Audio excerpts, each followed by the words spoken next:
be continuing with BLG1502, and so last week we did 2 chapters. We did prokaryotes, and we also did the ecological how plants colonize land. So today we're gonna be doing our first quiz in BLG 1502.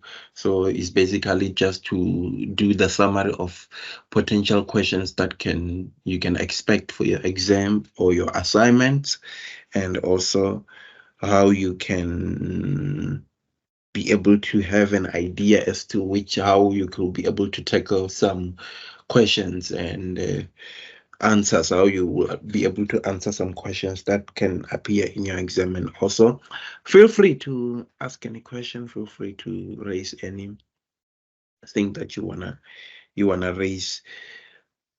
Let's go. Is there any question before we proceed, or any clarity that you want us to proceed? Can I see your thumb if I should proceed? Are we ready? All right. So here is just this will be your definitions, and then you will have to give one word or 2 words for the following terms. So it's a definition, which you're gonna have to tell us what is the definition of this. There's the rule still remains. You just unmute I'm not gonna call your name. I cannot see on my device here what who raised their hands or not. So please just unmute yourself and give us the answer if you think you know the answer. I would prefer that we both participate so that we can have an idea of where you are in terms of your preparation. So let's begin. 2.1, then we'll be ignore my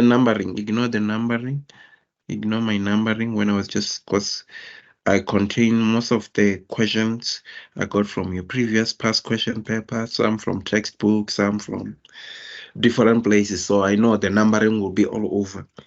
What needs to be very important is the question and the understanding, that we understand the questions. So the creation of offspring by fusion of haploid gametes to form a zygote, which is diploid. What do you think they're defining them? Yes. I think it's copulation. Population. I think it's fertilization. Fertilization, all right. Hello, sir. I think it's also fertilization. You also think it's fertilization. But yes, I think you guys are right. It's fertilization. So the creation of offspring by fission, it's fertilization. There's male gamete. Sounds like it's the easy one, but I don't like the question like this. The male gamete. The male gamete is a sperm cell. It's a sperm cell. That's an easy one. We're not going to waste much time there. It's a sperm cell. So the asexual reproduction in which new individuals arise from outgrowth of existing one. What is that? Okay, it's a budding. So this will be budding. So you remember when we were talking about the sprouting and budding last week? So it's an asexual reproduction in which new individual arise from outgrowth of existing one. Asexual reproduction in which the body breaks in several pieces. Some or all develop incomplete adults. I think this one is binary fission. Unfortunately, it is not binary fission. It is fragmentation. And remember, I told you, okay, for those ones who were doing BLG 1501, please expect that your examiner might maybe 2 or 3% or 4% where he will deviate and completely give you something that he never told you or was never part of the scope. So when you are preparing, also go an extra mile to also go beyond your chapters or go beyond your scope, although it will be inside the parameters of the chapters that you are studying. So what is an egg that develops without being fertilized? Pathogenesis. That will be pathogeneity. Thank you so much. You're 100% correct here. And here is a long format question where they say describe the format of scientific name and explain why biologists use scientific names. This, we also talked about it also in BLG1501. Why do biologists use scientific names? What is the procedure of the process of naming things? And why do biologists name? So the format will be the scientific names are two-word system, with the first word being the organism and organism genus, and the second word will be species. Both genus and species, both words have to be italicized. For example, scientific of human is Homo sapiens. You can also include, I'm not sure, oh, I forgot to include the numbers. Yeah, I will do that in the next exercises where I indicate how many marks. I think that's that's one of the most important feature as well, to know how much you're supposed to write, how many points you're supposed to write, if it's a 5-mark question or if it's a 3-mark question. How much should you be brief, or how much more should you add more information so that you are secured that you have given all the information. But in questions like this, it's just a matter of where you need to say everything, and when you said those kind of things, you need to make sure that you include all the keywords. Also write something about taxonomy, write something about binomial nomenclature, including the why do biologists use them? Scientists use scientific name because they provide clear and universal way to identify organisms. Common names vary depending on location, language, and for example, for this kind of a hummingbird, that might be called a songbird in a place in a particular other area, but scientific names eliminate confusion. So they name things to identify the organism, so that there could be clarity and certainty with regards to individuals' name.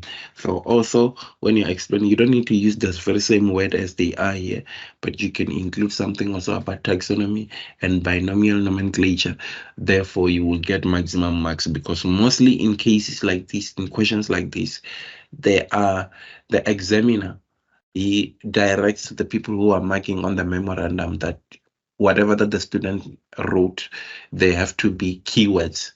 Keywords, even if you didn't say it exactly as he puts it in his memorandum, but if you have wrote something which is related or along something, whatever that you have wrote, it has taxonomy, it has genus and species, it has italics, it has capital letter, it has binomial nomenclature, they will give you maximum marks.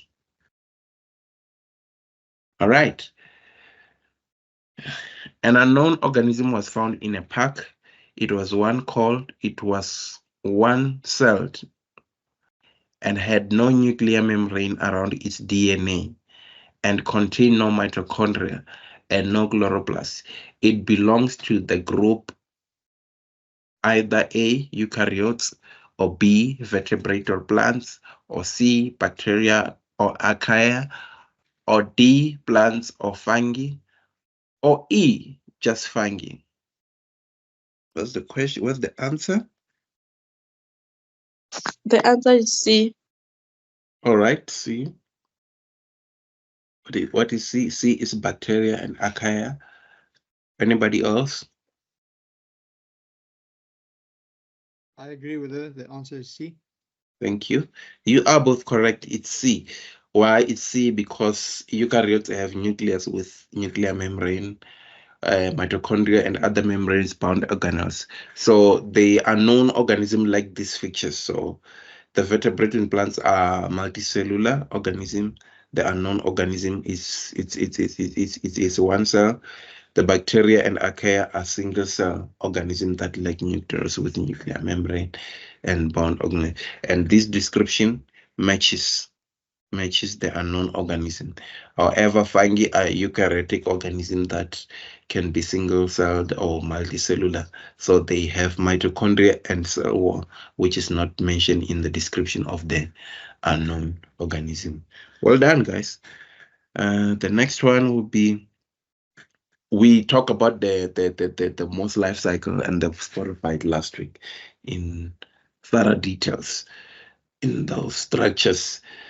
And I suspect this, I'm not saying it will be like that, this is my suspicion, and from previous experiences and from previous question paper.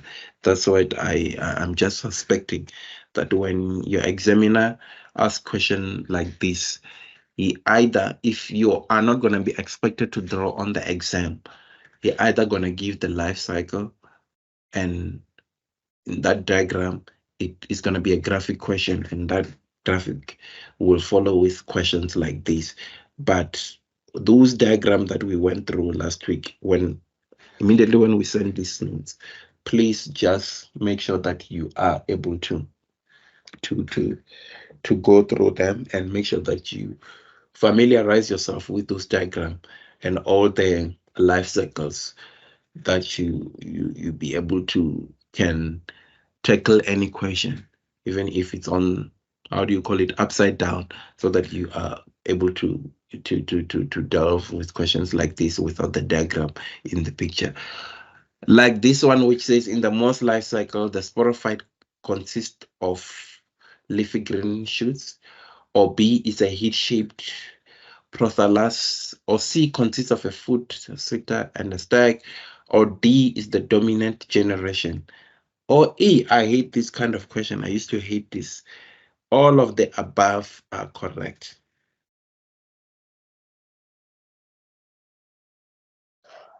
I believe the answer is C, consisting of a footer and stud and stock. All right. Anybody else? Or do we agree with her? Yeah, I agree. Answer is C. All right. I hope you're not sitting next to each other somewhere. Yes, the answer is C.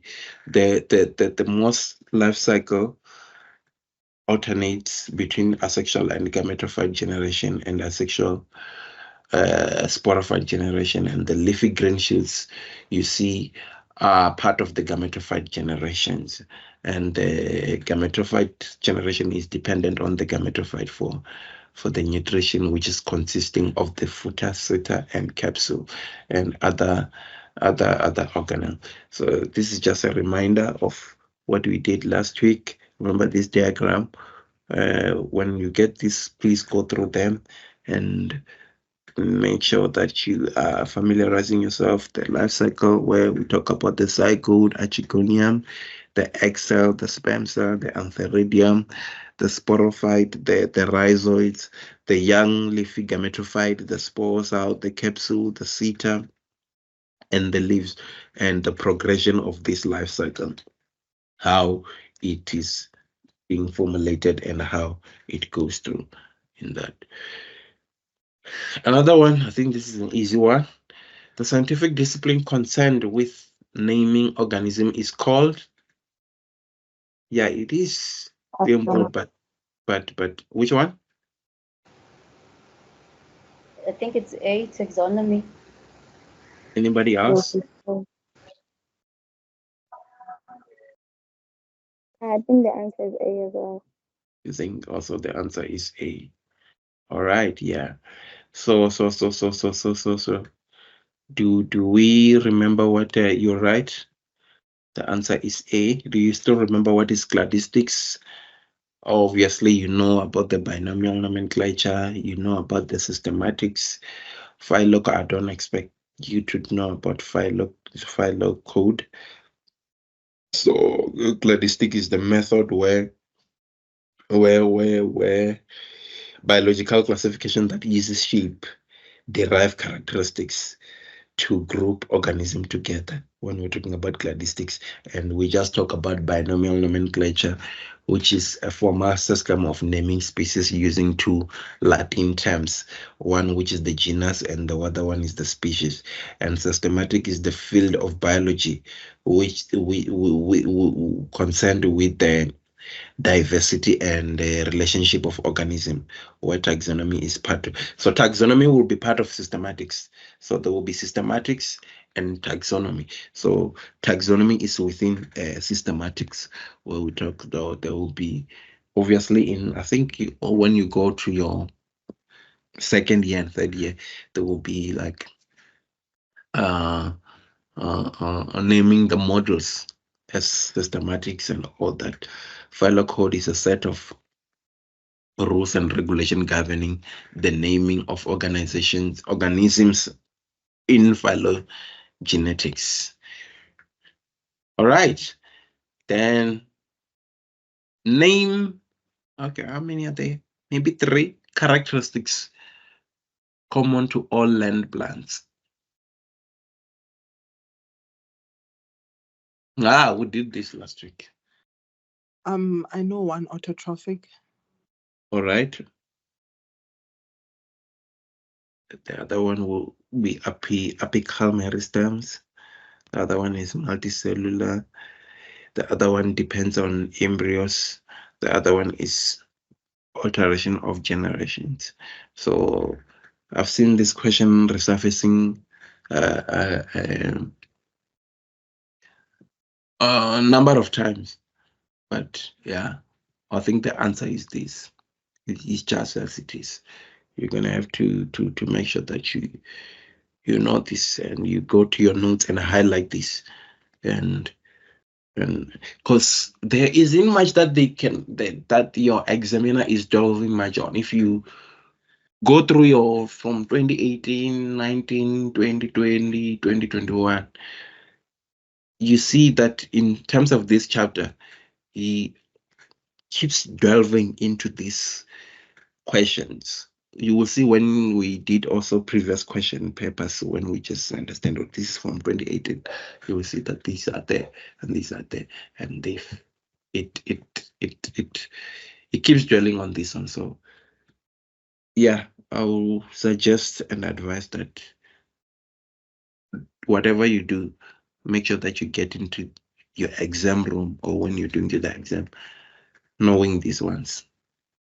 Awesome. All right. Name the. Okay. Yes. From the previous question, if you say eukaryotic is if you say that eukaryotic is part of the characteristics, is it okay or? That's too general. I think, and the reason why I'm saying he is delving into this is even here, right? There's a similar question like this where they put some explanations. I think, yeah, they put some explanation, but this they are just like in terms of what he's looking for or what the memorandum was structured like. They are just as they are. But to just say multicellular, no, what did you say? You said eukaryotic. Yes.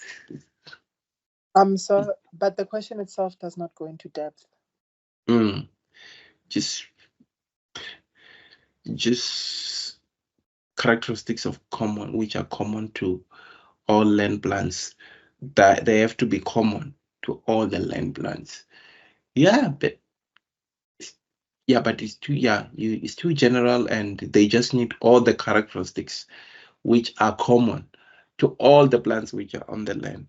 And you said they are eukaryotic. If I'm the one who's marking, I wouldn't mark you wrong, but say something else just to elaborate on those when they are eukaryotic on the land plants. They also because there are some prokaryotes on the land also, which are and Hi, sir. Can I add something? yes. With the question that you just asked, the answer is on page 33 of our study guide. I think if people can just go there, they will see everything. Okay, I don't think I do. I don't think I do have that study guide. Do you mind reading us that? It's on page 33. It says derived trait of. Then it says the following characteristics are common to all four groups of land plants. but are absent in carophyceae. And it's like apical meristem, formation of generations, multicellular dependent embryos, spores produced in sporangia, and multicellular gametangia. Yeah.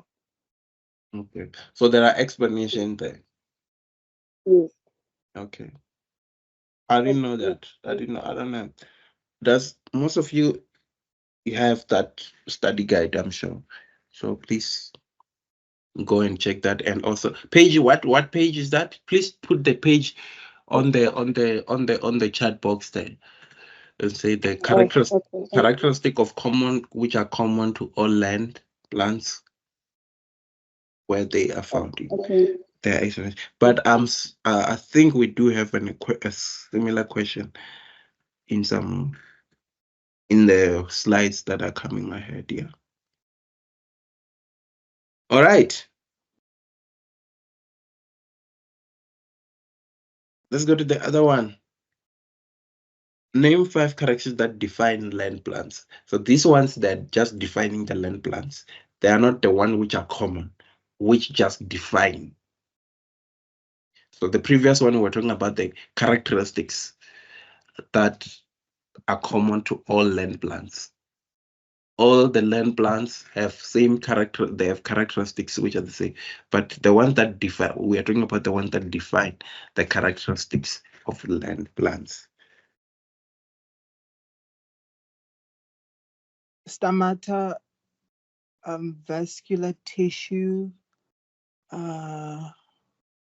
roots. Okay, that's it. That's all I remember. All right. Common in all 4 groups, but absence in charophytes, apical meristem, alteration of generations. Oh, this is the one that has explanation in other. I did make this question is gonna appear again with explanations, and spores which are produced in sporangia and multicellular in gametacea. What is photosynthesis? 5 marks. We always talk about and say photosynthesis and oh, you're doing the gardening in your backyard, yeah, photosynthesis and all that.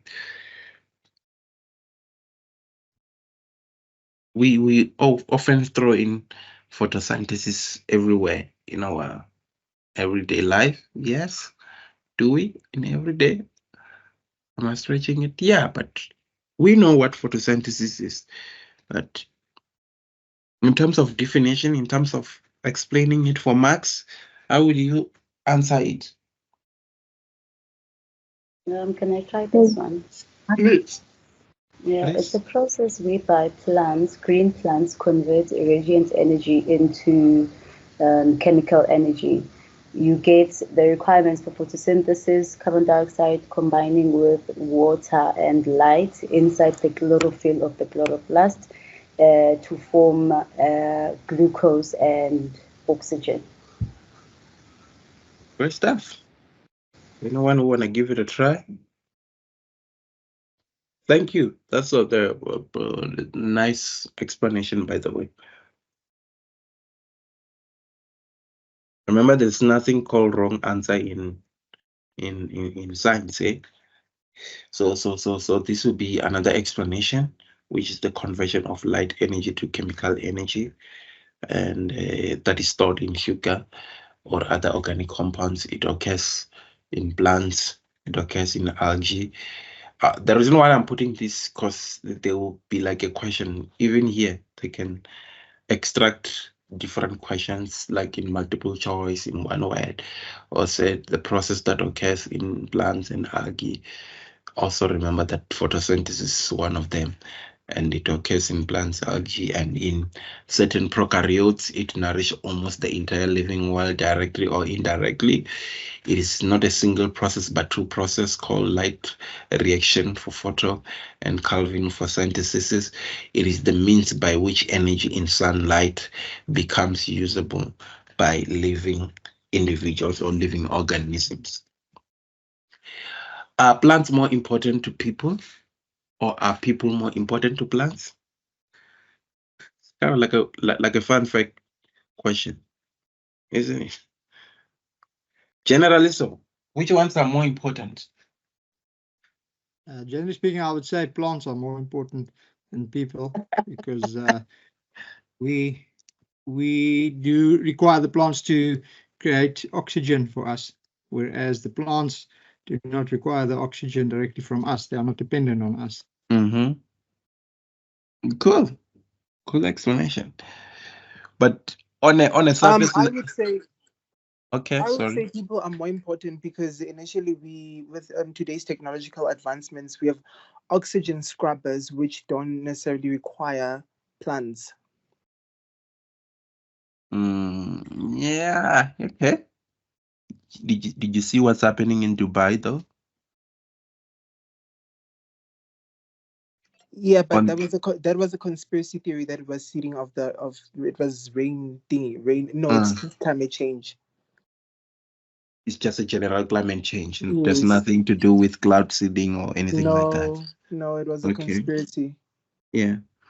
All right. Cool. Anybody else? It's an interesting question, but we through the technological advancement. Okay. Sorry. Good morning, sir. Hi. Economically, I would say the other one is a consumer, the other one is a producer. So the producer would be more important than the consumer, since the consumer cannot use anything without the producer. And obviously the consumers are being us, right? Yes, So humans. wait, sir. Mm. Sir, is this in terms of production of oxygen or just in general? Just in general. Okay, in general, then that would be people. Yeah. People are more important. Okay, I like that. Okay, but we could just argue both important. We could argue that plants are more important to people, provided with if you had the first argument, because we subsist on plants, we consume them and are higher up in the food chain. And many plants have been domesticated by people and require people to be actually disseminated by their seed and all that. For example, in the corn, in case of domesticated plants. But it's an argument. But whatever that you're gonna give, you're just gonna have to substantiate on and put as an argument. People are just important to their survival as we are to theirs. But either way, on the memorandum it says either way, but you just need to substantiate and be able to put more argument to what you are explaining. Can we move on to this one? I know it could spark a debate. This one. Is there any comment? Even if it's not a question, but if it's a comment. All right, we can move on. Okay. Then compare both photoautotrophy and chemoheterotrophy. I think I remember this when we were doing some slides last week. We don't need to just worry about memorizing this one, but you do remember what we were talking about, right? When it comes to photoautotrophy and chemoautotrophy, we did dwell in a topic like this. So your photoautotrophy will be the organism that harnesses the light energy to drive the synthesis of organic compound from carbon dioxide and in most cases water, and they feed themselves and entire living. And chemoheterotrophy will be organisms that require organic molecule for both energy and carbon So please go through that. There's a portion of your of this chapter where we talked about this topic, where we talk about it in last week's slides, and also in your tutorial letter or in your study notes, where you're gonna have to go through that and highlight it. It might come, so that whatever form that it may come in, you are able to tackle it. Explain what is meant by phylogeny. This one you should Phylogeny for me, it's the historical evolution of a species or a group of species related to each other. Cool. Anybody with a different way of explaining what phylogeny is? So yes, you're 100% correct. So evolutionary history of species or taxonomic groups of organisms, particularly the differences and similarities among them. So it's represented by a diagram called phylogenetic tree, or you can call it a family tree in simplicity. Distinguish between monophyletic and paraphyletic groups. We did talk about this. So your monophyletic will be a taxon, which is one that includes a group of organisms which descended from a single ancestor. All these descendants of the most recent ancestor are included in this group of species. But the one for para will be paraphyletic, because para is different something. It's a group of organisms that includes an ancestor, and some, but not all of its descendants are included on the paraphyletic. Also, I know this is just it's as it is also in your notes. Please highlight these ones and make sure that it's one of the things that you know when you are getting into the exam or in your assignment. I expect you to know this one. What are the three major branches in the tree life? Different people need to answer now. If we get a question like this, do we need to give the three answers and explanation, or just give the answers? No, just give. We will still in few weeks to come. I'll also explain about how to tackle the question. But a question like this, you just need to list. Just need to list the three. What are the three major branches in the tree life cycle? But if we say explain the major three branches of tree in life, then you're gonna have to list and also explain. But there's a session about your question. It's a very important question. There's a session about how to answer questions where you're gonna have to know when they say describe, what is it, how are you supposed to put your question answer? When they say list, name and explain, how is it describe, distinguish, and all that. It's a very important question, but in this case you just need to just list as it is, because I've seen not only you guys, but in previous groups, it's very sad to see when a person has studied very well, you know the answer, but you just list when they also needed an explanation. And you find the person who's marking or your examiner is not in a good mood. They're like, you also need to explain, bruh, and they mark you wrong. And there will be cases where somebody said list and somebody spend extra time with explaining for a question where you just say list. If they say just list, you just list. You don't need to explain and then focus on anything else. But thanks, that's a good question. What is the answer? Sir, I'd say they want the three domains of life of fishes: bacteria, archaea, and eukarya. Yes. So you can just say bacteria there. Even if you say bacteria, it's one archaea and prokaryotes. But go back to I showed this in BLG1501.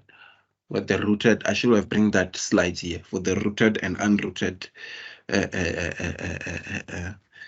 slides, which is showing the rooted phylogenetic tree and unrooted phylogenetic tree with the comparison as to that. Here is another question. The correct sequence from the most to the least comprehensive of the taxonomic level list here is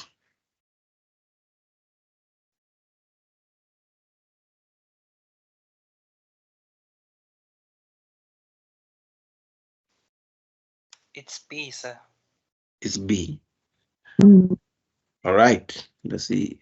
Correct is B. So these taxonomic levels because they use to classify organism. The most comprehensive level will therefore be a kingdom which contains all living things. The least comprehensive level will be a species, which is a group of organisms that can interbreed and produce fertile offsprings. So the answer, you are right, is B, will be kingdom, phylum, class, order, family, genus, and species.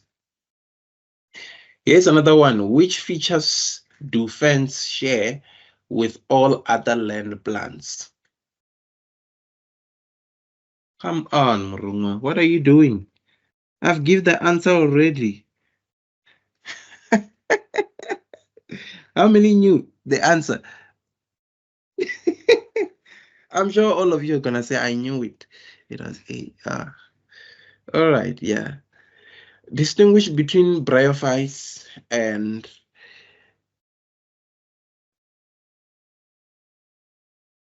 pteridophytes. I hope I didn't butcher the name.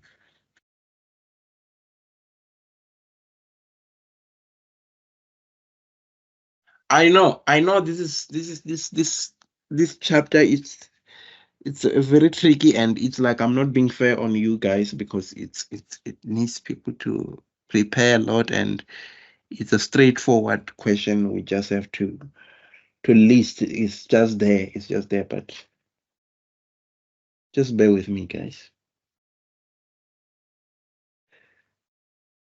Between bryophytes and pterophytes. Yeah, I'll see if I can get just a general explanation. Yes, yes. Bryophytes, according to me, is land plants, where pterophytes is ferns. Okay. So you've got the vascular, there. You're putting the answer now on the phloem and the xylem and stuff. Yes, so the pteridophytes are vascular plants with the xylem and phloem that produces and disperses via spores. And you see that whereas the dominant phase in the bryophytes is the gametophyte, while the dominant phase in pteridophyte is spore. But I cannot stress this enough, guys. The only way that you're gonna tackle this question, whenever you get into the exam room, if I were you guys, because I'm not a genius like Sheldon Cooper or anything like that.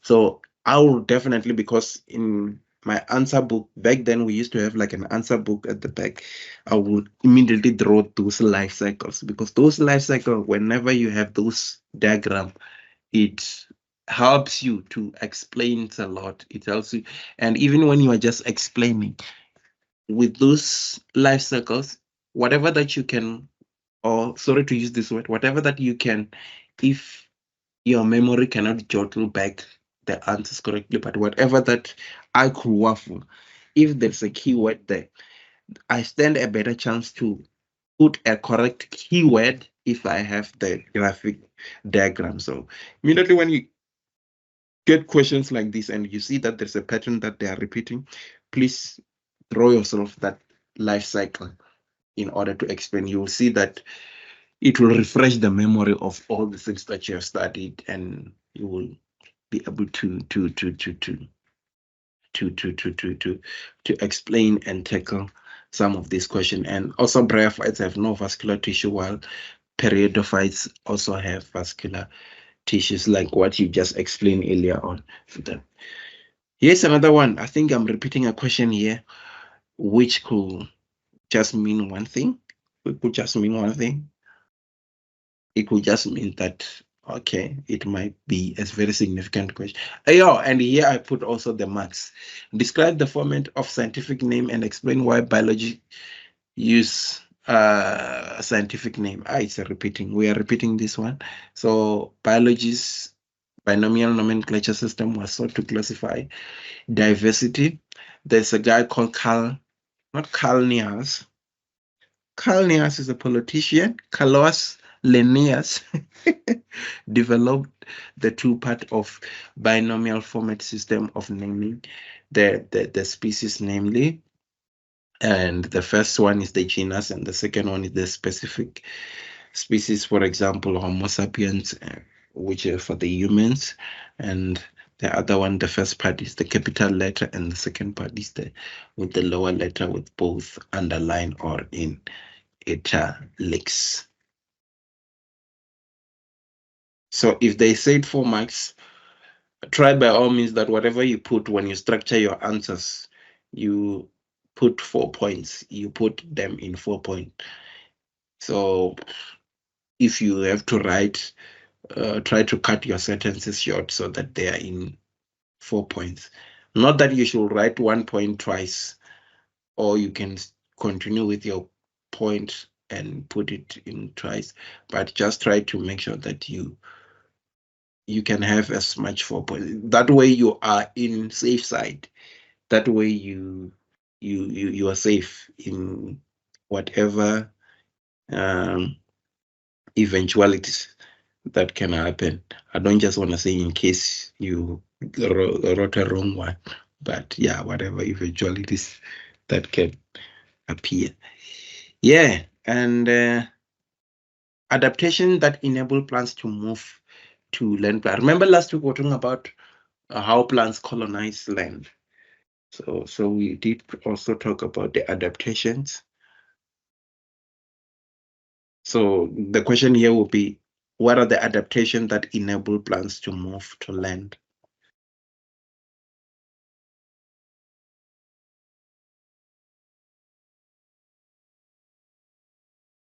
So adaptations are like your things that will equip you, or things that helps you to structure yourself as an organism, to strengthen yourself, to strengthen you to withstand harsh conditions, to be able to survive. Yes. This is the first time, by the way, you guys are so quiet. I'm wondering if Liquatile or something. Yeah.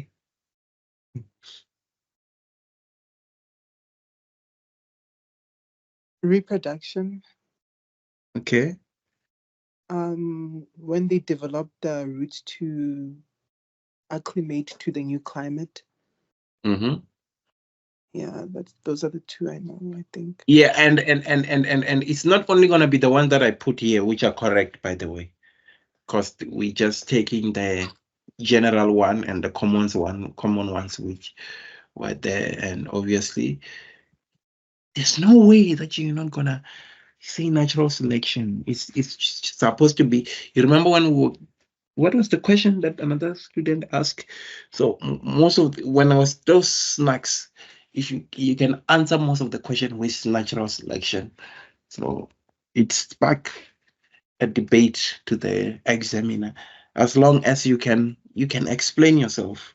That's why I always say in science there's no wrong question, as long as you can, especially description and discussion questions, you can extrapolate and explain everything with natural selection. So natural selection, choosing traits which are best suited to survive in the environment.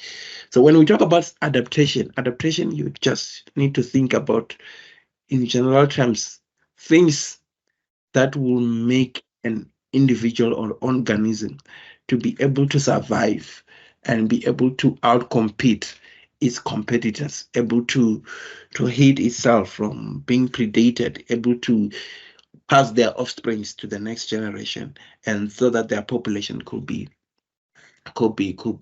passed on to the next generation. And charophyte species also inhabit shallow waters around the ponds, lake, where they're subjected to occasional drying. So, and natural selection, as we mentioned, choosing traits which best suited to survive the environment that will favor mostly your algae. We're going to talk about the algae in the next session that can survive when not submerged to water, and also the charophyte possesses a durable layer of sporopollenin which prevents exposed zygotes from drying out. So this will be the mostly we're talking about the ways in which you prevent you able to survive in harsh conditions when in environment or temperatures are very high, or There's a lot of, in simple terms, when it takes a while for rain to rain or for you to absorb water, so you're going to have, in some cases, in other trees, we'll have to talk about the modified roots, the different kinds of roots, which will have to help you when you have to store your water for long amount of time so that you're able to survive or withstand those hard condition and all sort of thing. A similar chemical adaptation which is found in cell walls of plant. And here is that question with explanations. What am I doing here? Name the 5 characteristics that define land plants. We did talk about this. We're not gonna. I think that's the one that she's saying it's in page something, and on your study materials. But yeah, find them. Although I'm gonna send these slides, but yeah, you can. It's worth a while to just have also them in your study or notes and alteration of generation life cycles. I'm not gonna go through this, but it's just explanations of so you see here is the question which says how. So if they just said list, but here they just say name 5 characteristics. So you don't need to worry about explanation. But if they say name and explain the characteristics that define land plants, was there a question like this? Then you can explain them. And also you're going to have to think on your feet as well to see also that if it's a 10-mark question, it probably needs you to explain or write a little bit more. But if it's a 5-mark question, yeah, you can just list and name them as they are. So this will be your explanation of apical meristem, photosynthesis organism in terrestrial habitats that draw essential nutrients from 2 different places, where you talk about the sunlight and CO2 above the ground level and all that. Yeah, don't worry about this. We will share this with you and you'll be able to help them. What are the ecological importance and economic importance of bryophytes? 10 marks.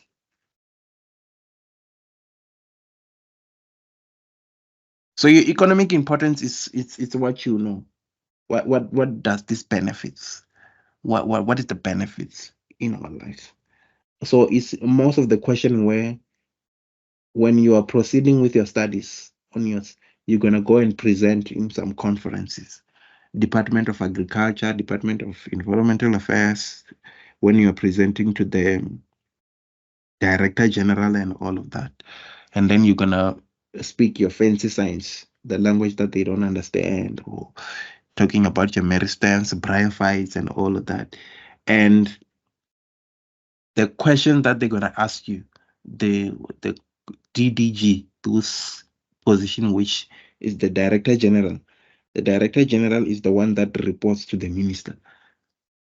Up there, they will say, yes, I hear you, but what are the ecological importance of these bryophytes that you are studying? Because that's what they care about. Before we give you that, we proceed to renew the funding. I understand you are saying now we need to, it was 5 million this year. Now you want it to be 15 million. What are we going to be benefiting? What is the ecological importance? 10 marks for 10 million. This is where you're going to have to think about when you're explaining to somebody who's doing a chartered and accountants, somebody who's doing social work, somebody in simple terms.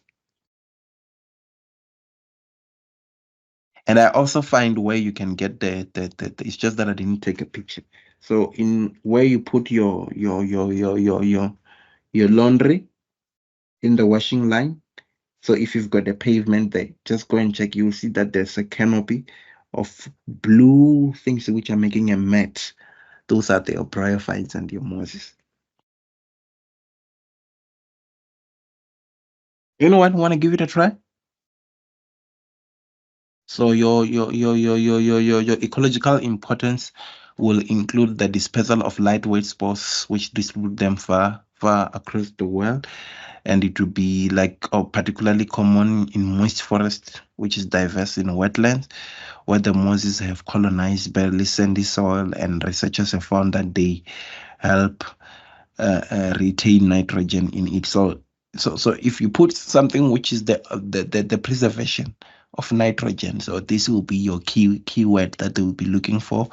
And that also, if you put something along the lines of that, moss harbors the nitrogen fixing cyanobacteria, which increase availability of nitrogen in the ecosystem, and also that they inhibit extreme environments. Some manage very cold and very dry habitats because they can survive the loss of the most of their body water and rehydrate when moisture is available. And also that few vascular plants can survive some degree of dry conditions. And also we're going to talk about the a boggy sorghum, which is the peat moss, don't decay easily with the ability to survive the low temperatures condition, and therefore advancing the wetlands with abundance of it, which has managed to preserve the corpses for thousands of years. And the peat is harvested as fuel and also as a useful and soil conditioner for packing plant roots, drying shipment because of its large dead cells that can absorb more than 20 tons of the mass weight in the water. And this covers 30% of the Earth's land surface, but contains 30% of the world carbon that is helping stabilize the atmospheric carbon dioxide. And we're going to finish this session with you guys defining these terms. What is the mesotroph?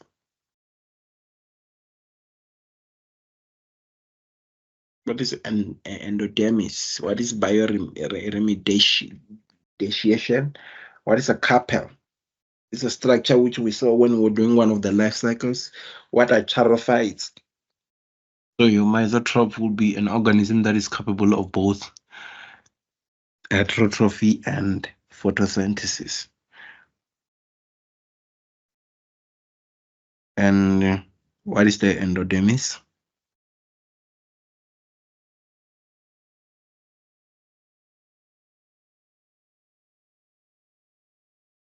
This will be your innermost layer of the cortex in plant roots, a cylinder one cell thick that forms the boundary between the cortex and vascular cylinder. And bioremediation. So remediation. So this will be the use of living organism to detoxify and restore polluted and degraded ecosystems.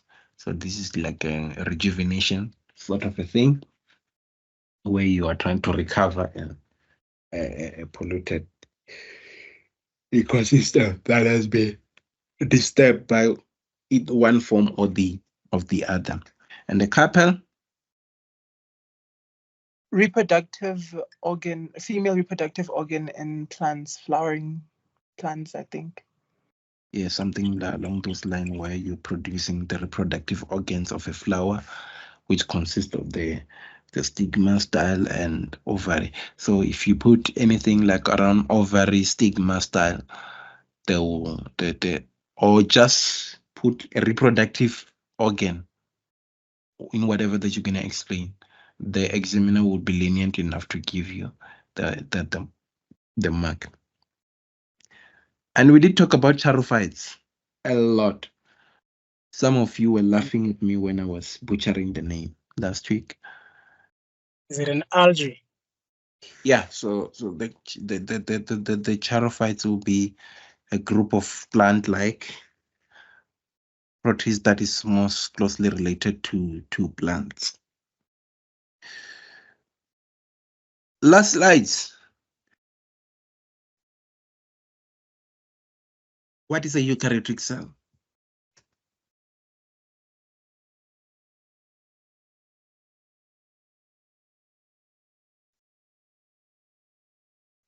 A eukaryotic cell is a cell that has a definite Nucleus. All right. Anybody else? Thank you for that.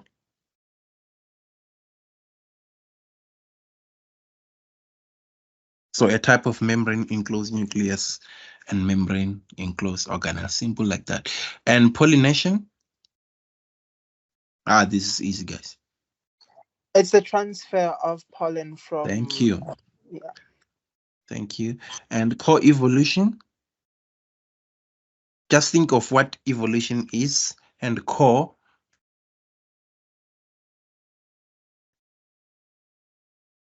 means where two or more species like evolve together. yeah, like the joint evolution of two interaction species, each in response to selection imposed by the other.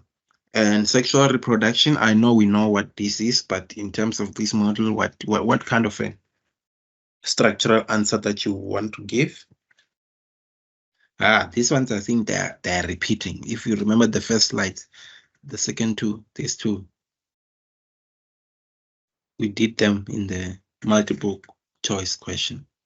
So sexual reproduction will be the creation of offspring by the fusion of haploid gametes to form a zygote, which is diploid. And the sperm, stress, don't sweat. I think that's a male gamete. It's a male gamete, yes. And the budding, we did those who are doing BLG, we did show that the eukaryotic is reproduction by either mitosis or meiosis, and the one for prokaryote is by budding, if I'm not wrong. So what would be the explanation of what budding is? Isn't it a form of asexual reproduction? Perfect. Asexual reproduction, in which new individual ants from outgrowth of the existing ones. So I just want us to do the role of fungi. Explanation as the role of fungi. I'm gonna do this. I'm sure you do have it in your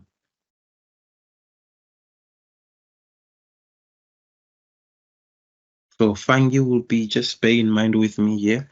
I'm just gonna be doing an explanation. Can you see my slides? Can you see my slides? Not yet, but it's coming. So the role of fungi singular, fungus is a single-celled multicellular eukaryotic organism that reproduce through. Can you see my slide? Somebody just unmute yourself and say yes or no. It's a Word document. Yes. Thank you. Yes. And they reproduce through spores and live by absorbing nutrients from organic matter. And they also were originally considered to belong to plant kingdom because there are other similarities in morphology, growth, habit. But with the introduction of molecular technologies, taxonomy, fungi were also reclassified into their own separate kingdom, which is kingdom fungi, where taxonomists discover major differences of those fungi from plants. And fungi don't have the chlorophyll, and this will be your characteristics. Fungi don't have chlorophyll unlike plants, and this will be like there will be questions which will be like characteristics or which distinguish them fungi from plants or fungi from any other comparison that they will pay it against. And they don't have, unlike plants, and cell wall of fungi is made up of chitin instead of cellulose. So there will be yeasts, which are single cell fungi, while mushroom are multicellular fungi. So yeast are single celled, is a single celled, while the mushroom are multi-singular celled. And according to scientists, there are approximately more than 1.4 million species of fungi in the planet, but only 5% of them have been given proper identification.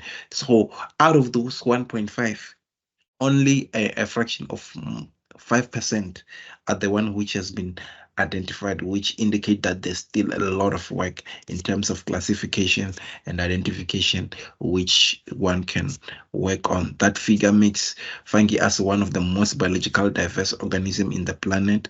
So in terms of one word, so they could come and said one of the most biologically diverse organism on planets. In multiple choice question, you're just gonna have to know that they are talking about fungi.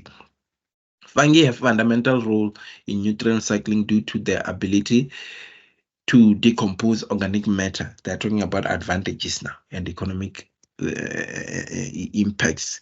And they also have adapted to form symbiotic relationship with plants and animals for billion years. Many organisms depend on fungi for survival. This is another advantage, or this is another economic impacts that they have, that also other plants and animal species, they depend on fungi for survival. They continue and also in that. So we will also deal with ecological importance of fungi. So this ecological importance of fungi, this question, when you answer it, you're gonna have to answer it. Fungi as decomposers, plant fungi symbiosis, fungi insect association, fungi as food, fungi as pest control. We talk about what is excuse me. We talk about what is bioremediation. Also, that you can also include as the ecological importance. So when they talk about the question to ask, what are the ecological importance of fungi? You're gonna have to be explaining fungi as decomposers, fungi as food, fungi as pest control, fungi help in for bioremediation. So fungi as decomposers, fungi join bacteria as the primary decomposers in different ecosystems. They feed on organic remains of dead plants. They release special enzymes that break the down lignin, a structurally complex substance in wood. Because of their ability to break down wood, fungi are considered as the major wood decomposers in forests. So these are the benefits. To absorb the organic matter, fungi release acids to melt organic matter, and then they suck the acid back together with the melted organic matter, where it will result in decomposing of the organic matter, which is considered as an ecologist as the major ecological role of fungi. So this is the ecological impacts or ecological advantages of fungi in terms of ecological role. Then fungi, plant fungi symbiosis, which will be driving into symbiotic relationship. The symbiotic association between the vascular plant root and fungi is called mycorrhiza.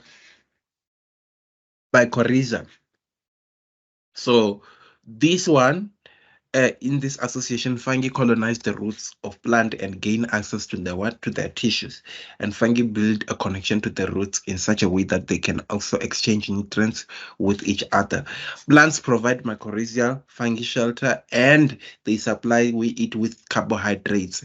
And these mycorrhizal fungi improve the plant's absorption capability for water and nutrients. These mycorrhizal fungi have a larger surface ratio compared to the roots. So they have a higher absorptive capacity of water and mineral.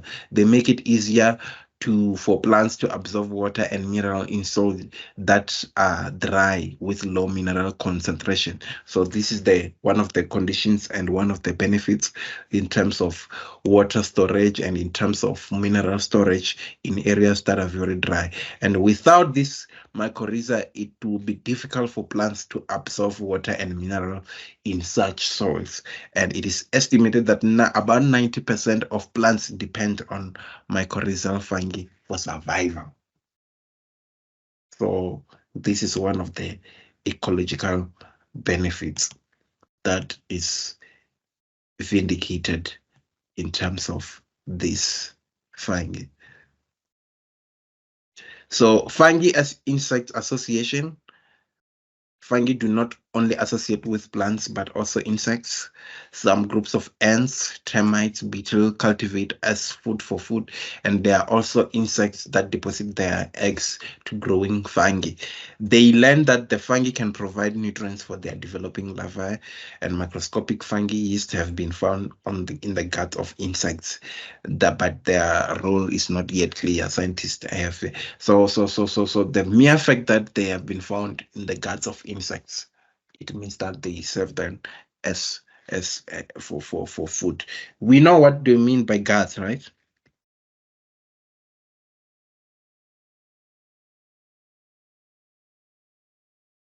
No, you're gonna have to say yes and explain what it is. Yes, the gut is the stomach. Yes. Good. So when they said what is the gut, so if you dissect something, so if we're saying that they dissect something, so a person in the lab this week, somebody was just saying they were extracting DNA, so they were saying the microbes and the gut and they will find the contents and they could be able to say, oh, this individual was feeding on something else and all that. Yeah, but that. And fungi as food. We're still talking about the ecological importance. So I just opened this Word document so that it has proper explanation how you can answer the word, where you can also answer the question about the ecological importance of fungi. Then fungi as food fungi are not always eaten by insects but also by other larger animals. Some species such as beaver, wolverine, squirrels, kangaroo, wildebeest, and bears were found to eat on fungi. So these animals have adapted to rodents, carefully identify non-poisonous fungi as mushroom. We as human, we also eat different types of edible and nutritious mushroom. So in terms here, you don't necessarily need to list this. You can just explain that there are some different animals and plants that and insects that eat fungi for food and they survival. They use fungi for their survival for food. Here is another ecological importance. Fungi for pest control is used for pest control. Then for the future of natural alternative pesticides and herbicides, some fungi species are neutral enemies of certain insects, which weeds and mites and nematodes and other fungi that could cause crop diseases. And scientists call these fungi species, which are biopesticides, that are like researchers who are like working on biopesticides because of their ability to kill or surpass the growth of certain organisms that damage economically important crops such as corn. Imagine corn; these are like the economic hub of certain food security. Corn, barley, soybean, rice, and wheat. Scientists are actively discovering and studying fungal species that can be potentially used as biopesticides for different crops. So when they're using this as biopesticide, it will avoid because mostly in these big farms where they plant these largely consumed food products, there's a high commission of how do I want to say it of spraying, where the farmers will spray the chemicals to kill the insects that are killing, or the things that are the pests which are damaging whatever that they are planting. So fungi is another way of using biological control with biopesticides in order to avoid chemicals being sprayed across the farmers, because they may kill the pest or they may kill the things that are killing or eating the crops and everything, but they also have a negative impact in the long run to the ecological balance of that vegetation. Fungi and bioremediation. Bioremediation, we just talked about that in our last slides on the exercises. Biological remediation is simply the use of biological agents to clean and restore a polluted environment. So bacteria and plants are the most commonly used biological agents to clean contaminated land and water. Through the years, mycologists discover certain species of fungi such as the white rot fungi that are able to degrade soil pollutants such as insecticide, herbicides, heavy metal, and creosote, and coal tars and hydrocarbon fuels. And this fungal species secrete enzymes that neutralize those pollutants in that regard. So this will be your biological importance of fungi. Do we have to know the reproductive how fungi reproduce and stuff, the reproductive cycle? I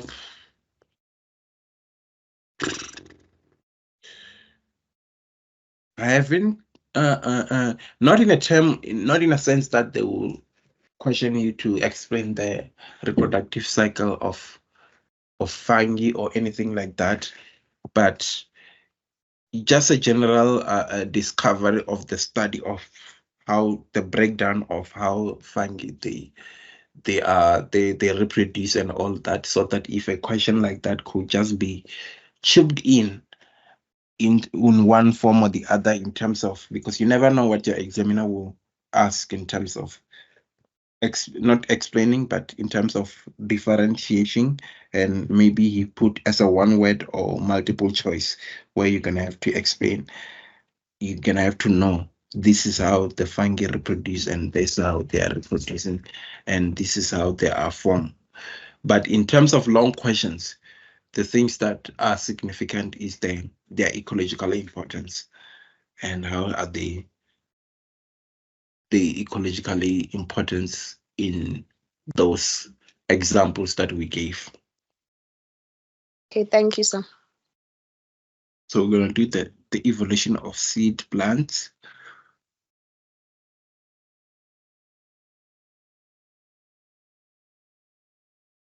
So overview: feeding the world, seeds change the course of plant evolution, enabling their bearers to become the dominant producers in most terrestrial ecosystems.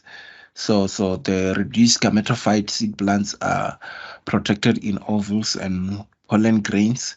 In addition to seeds, the following are common to all the seeds plants. So these will be your characteristics which are common to all the seeds plants, which will be your reduced gametophyte, heterosopry, ovules, and pollen. And there will be advantages: reduced gametophytes is that gametophytes of seed plants develop within the walls of spores, within the tissues of the parent sporophyte. I'm going to be very, very fast here so that we can finish this. I want to go to, if we can, also delve in terms of the other things that we can talk about. So the gametophyte and sporophyte relationship, you can see here the differentiation between the sporophyte and the gametophytes in terms of the seeds plant, but you don't need to worry much more about this diagram. And heterospory, the rule among the seed plants. Seed plants involved from the plants that had megasporangia, which produce megaspores that give rise to the female gametophyte. And then the seed plants evolved from the plants that had microsporangia, which produce microspores that give rise to the male gametophyte. And the ovules and the production of this eggs is when an ovule consists of a megasporangium and the megaspore and the protective integument. And you can see here in this figure here below is that the integument here, and the spore wall, and the megaspore, and the sporangium. And this is an unfertilized ovule in the section view through the ovule of a pine. A fleshy megasporangium is surrounded by the protective layer of tissue called an integument. So these are just in terms of diagram like this, you just need to to know what are these labelings and what are their functions, and mostly they explain them in their functions here. And to my experience, one of them, they just throw one or two to just give it to you so that you can say, you can either define or you can either put on multiple choice questions. Pollen and production of sperm. Microspore develop into a pollen grains which contain the male gametophytes of plants. Pollination is the transfer of pollen to the part of seed plant containing those ovules. And if a pollen grain germinates, it gives rise to a pollen tube that discharges to sperm into a female gametophyte within that ovule. And you can see here on the fertilized ovule, this is the difference between the fertilized ovule and the unfertilized ovule. So for this one, you can see you can see the difference here. You can see that the female gametophyte here, the egg, the discharged sperm nucleus, the pollen grain, the microphyle, and the male gametophyte within the germinating pollen, and also the sperm, the spore wall. And the megaspore this time around in the fertilized ovule develops into a multicellular female gametophyte, where the microphyle is the only opening through the integument, which allows the entry here, which allows the entry of a pollen grain. The pollen grain contains a male gametophyte which develop a pollen tube that discharges the sperm. Then the pollen, which can be dispersed by air or animals, is eliminated the water requirements for the fertilization. Then the evolutionary advantages of seeds. The advantages of seeds. It's a seed develop into a ovule, which is a sporophyte embryo along with its food supply, which is packaged in a protective coat. So this will be the gynome sperm seed fertilization, which initiates the transformation of ovule into seed, which consists of a sporophyte embryo and the food supply and the protective seed coat, as we mentioned, which is derived from the integument. And the gymnosperm bear naked seeds typically on cones. Among the gymnosperm are many well-known conifers or one cone bearing trees, which include pine, fir, and redwood. The gymnosperm include 4 phyla. So the phyla is the plural for phylum, which is not an information that you didn't know, and which is Psychodophyta, Ginkgophyta, and Gnatophyta and Coniferophyta. Mostly, if they want to ask you a question, this is the one that they mostly surface it, in which you need to know which part of the phyla does gymnosperm fall under or fall part of. Exploring, I'm sure most of you have seen this. Exploring the gymnosperm diversity will be this phylum, Cycadophyta, which mostly you know it by a species of cycad, and then this oval cones, and also the eptra, and most of them we have seen them most of the time in different areas, and also another ones here, which is exploring the gymnosperm diversity, such as Psychola, Vermeer pine, and Douglas fir, Pacific yew, and others. So gymnosperm evolution. Fossil evidence revealed that by the late Devonian era, some plants called pro-gymnosperms had begun to acquire some adaptation that characterize seed plants. And gymnosperm appear early in the fossil record and dominated the Mesozoic terrestrial ecosystem, living seed plants can be divided into two groups, which are like gymnosperms and angiosperms. Very significant. You need to know about the gymnosperm and angiosperm. I think I did see it somewhere where they were asking, I don't know if it's to differentiate between the gymnosperms and angiosperms. A closer look into the life cycle of a pine. The key features of the gymnosperm life cycle include the dominance of the sporophyte generation, the pine tree, the development of seeds from fertilized ovules, then the role of pollen transferring the sperm to ovules. This will be your life cycle of a pine. The same rule still applies. The only thing that you need to make sure that it's clear is the key, obviously, and the labeling, and tell us a story of what is happening.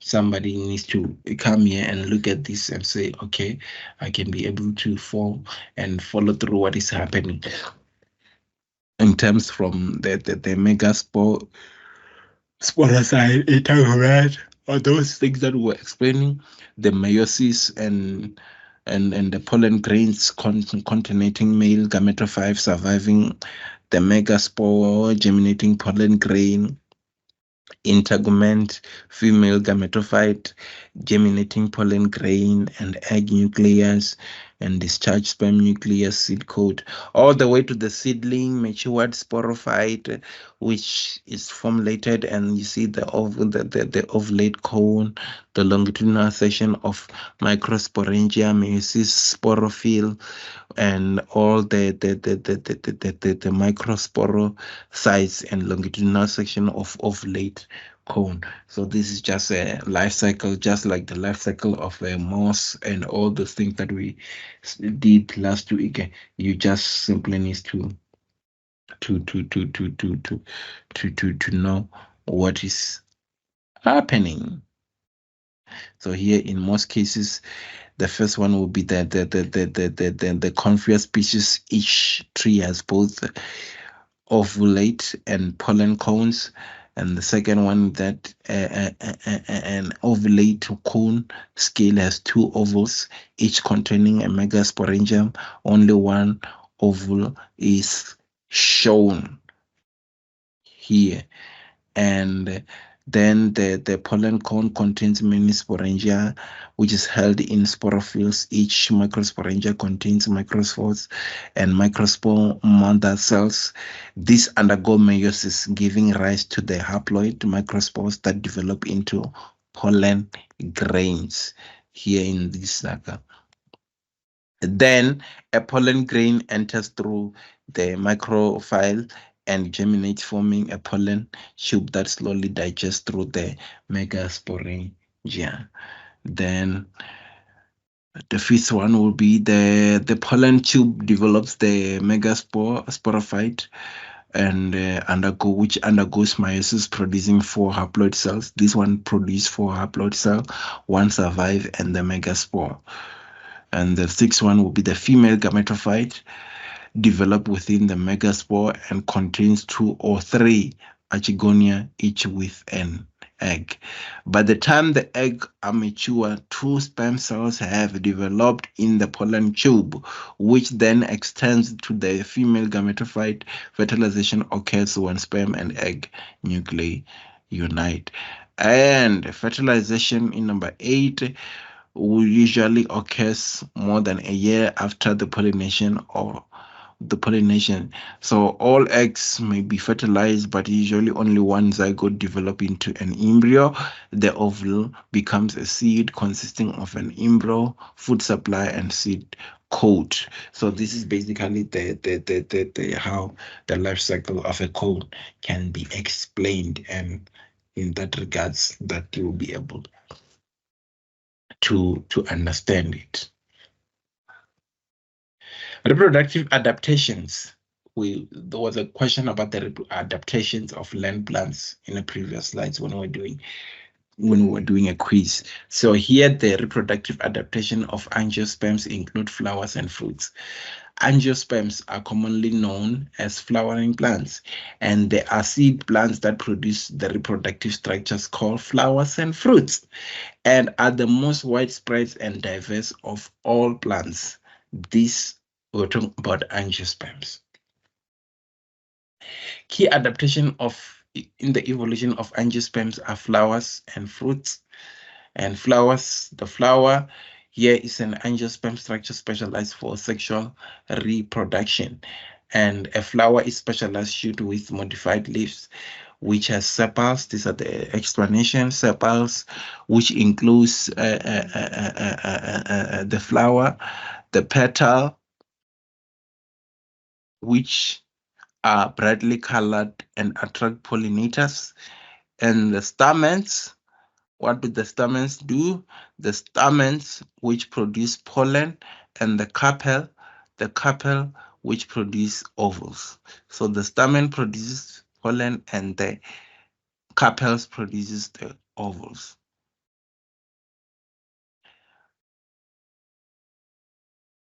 What are they part of? Ovulation of angiosperm, flowers and fruits. They are part of angiosperm. So follow the progression and get the hang of that into that. And when it comes to the fruits, typically consists of matured ovary. That would be your examples of your tomato, your your pears, your other fruits here. You can see the ruby grapefruit, a fleshy fruit with a outer layer and the softness and all that, which are part of the matured ovary. They can be these fruits can be carried by wind and water or animals to new location, enhancing seeds dispersal. So this little fella here, this will be a bird, which is most of the time the bird that feeds on plants are fruit birds, and seeds with berries and other edible fruits are often dispersed by animal feces, and the absorb of cockbelb facilitate the seed dispersal by the allowing of fruits to hitchhike on animals. Like here you see when they are attached to an animal, then by the time where the animal is going to scratch itself, it might be in a different location. So be on the lookout on a question like this, because most of the time a question could be like how what are the benefits that animal could help in terms of fruits. You obviously we know that they help with seed dispersal, but a direct question could be like how do animals, okay, how do animals enhance the seed dispersal into new location? And you're gonna have to put explanation like this, like the wings enable. So this little fella here, they will eat here, and when they're eating, they will be carrying it and fly to the different area. Others will what? They will eat like baboons. They will eat baboons. They will eat, and then they will travel to a distance later, and then they will throw away the seed. Others, through the form of feces, they go and hold themselves in an area which is far apart to where they contain the fruit, and also in days where they hitchhike on the animals and they throw their seeds in a far area. Angiosperm life cycle. This is the life cycle of an angiosperm. We did the life cycle of a pine. This is the one for angiosperm. Remember, when you are studying this, have a picture of angios. Yeah. Sorry, guys. Have a picture of an angiosperm and a gymnosperm. So in the angiosperm life cycle,